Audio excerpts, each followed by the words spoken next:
ఉమ్, వీళ్ళకి కూడా ఇద్దరికి రావచ్చేమో అవకాశాలు. ఇప్పుడు కొన్ని చోట్ల అట్లా జరిగినాయి కదా. ఇప్పుడు అచ్చెన్నాయుడు రామ్మోహన్ నాయుడుకి ఇవ్వట్లేదు.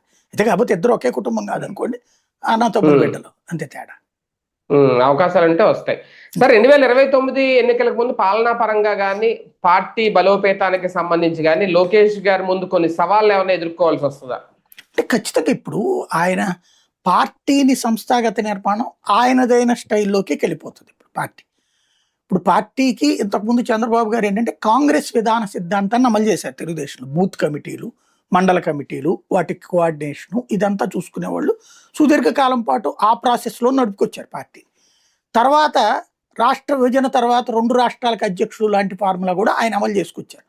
కానీ లోకేష్ తెలుగుదేశంలోకి ఎంటర్ అయినప్పటి నుంచి ఆధునికతనికి అసలు జోడించాడు. అందులో మెంబర్షిప్ డ్రైవ్ అన్నటువంటిది ఊరికినే వేగ్గా కాకుండా ఫేస్ ఫోటో తీసి పెట్టడము, అదేది దాన్ని ఏమంటారు, మన పవర్ బ్యాంక్ ఈ బ్యాంకులు ఉంటాయి కదా, వాటితో ల్యాప్టాప్లతోనూ వీటితో చేసుకొచ్చినటువంటి ట్యాబ్స్ తో తీసినటువంటి ఓడిన ఆధార్ కార్డు ఇవన్నీ లింకప్ చేయడం. ఇప్పుడు ఒక రకంగా 1.5 కోటి మంది ప్రజలతో కూడినటువంటి ఒక దాన్ని ఏమంటామంటే ఇన్ఫర్మేషన్ బ్యాంక్ క్రియేట్ చేశాడు ఆయన. Communication bank, information bank, communication bank.